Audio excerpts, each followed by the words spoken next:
ঢাকা চট্টগ্রাম মহাসড়কে টানা ৩ ঘন্টার রুদ্ধশ্বাস অবরোধের পর অবশেষে স্বাভাবিক হয়েছে যান চলাচল। দীর্ঘ সময় ধরে সড়ক বন্ধ থাকায় চরম ভোগান্তিতে পড়েছেন সাধারণ যাত্রী, পরিবহন শ্রমিক এবং পণ্যবাহী যানবাহনের চালকেরা। দেশের অন্যতম গুরুত্বপূর্ণ এই মহাসড়ক অচল হয়ে পড়ায় সৃষ্টি হয়েছে ব্যাপক যানজট এবং জনদুর্ভোগ। আজ সকাল থেকে বিভিন্ন দাবিতে মহাসড়কের গুরুত্বপূর্ণ অংশে অবস্থান নেন বিক্ষোভকারীরা। তারা সড়কে বসে বিক্ষোভ শুরু করলে কিছুক্ষণের মধ্যে যান চলাচল পুরোপুরি বন্ধ হয়ে যায়। এতে ঢাকামুখী ও চট্টগ্রামমুখী উভয় লেনে শত শত যানবাহন আটকা পড়ে। দূরপাল্লার বাস, ট্রাক, কভার্ড ভ্যান, অ্যাম্বুলেন্স এমনকি জরুরি সেবায় গাড়িও দীর্ঘ সময় স্থবির হয়ে থাকে। ঘন্টার পর ঘন্টা রাস্তায় আটকে থেকে দুর্ভোগে পড়েন যাত্রীরা। অনেকেই বাস থেকে নেমে হেঁটে গন্তব্যের দিকে রওনা দেন।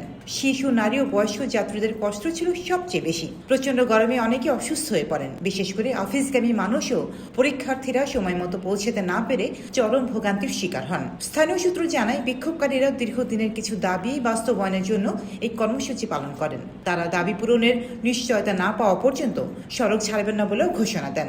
এতে পরিস্থিতি আরও উত্তপ্ত হয়ে ওঠে। খবর পেয়ে ঘটনাস্থলে অতিরিক্ত পুলিশ, হাইওয়ে পুলিশ এবং আইন শৃঙ্খলা বাহিনীর সদস্যদের মোতায়েন করা হয়। প্রশাসনের পক্ষ থেকে বিক্ষোভকারীদের সঙ্গে কয়েক দফা আলোচনা চলে। শুরুতে সমাধান না এলেও পরে সংশ্লিষ্ট কর্তৃপক্ষ দাবিগুলো বিবেচনার আশ্বাস দিলে বিক্ষোভকারীরা ধীরে ধীরে অবরোধ তুলে নিতে রাজি হন। অবরোধ প্রত্যাহারের পর ধীরে ধীরে যান চলাচল শুরু হয়। তবে দীর্ঘ যানজট নিরসনে আরও সময় লাগে। দর্শক, দাঁড়িয়েছিলাম রাজধানী মাতোয়াইল ফুট ওভার ব্রিজে। যেমনটি আমরা দেখছি, দীর্ঘ 2 থেকে 3 ঘন্টা আন্দোলন করার পর এখন কিন্তু রাস্তাটি পুরোই সচল করে দিয়েছে। 2 থেকে 1.5 ঘন্টা রাস্তাটি পুরোটাই অচল ছিল এবং আন্দোলন করে এলাকাবাসী ওনাদের আন্দোলন ছিল এবং দাবি ছিল, সেই দাবিগুলো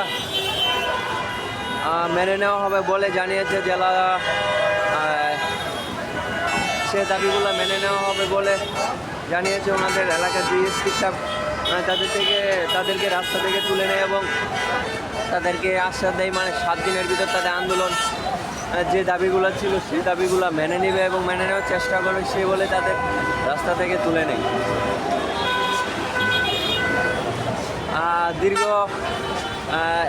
আটকে থাকা যানবাহনগুলো একে একে গন্তব্যের দিকে রওনা দিলে কিছু সময়ের মধ্যে মহাসড়কের পরিস্থিতি স্বাভাবিক হতে শুরু করে। পুলিশ জানিয়েছে, বর্তমানে ঢাকা চট্টগ্রাম মহাসড়কে যান চলাচল পুরোপুরি সচল রয়েছে, পরিস্থিতি নিয়ন্ত্রণে আছে এবং ভবিষ্যতে এমন ঘটনা এড়াতে সংশ্লিষ্টদের সঙ্গে আলোচনা অব্যাহত থাকবে।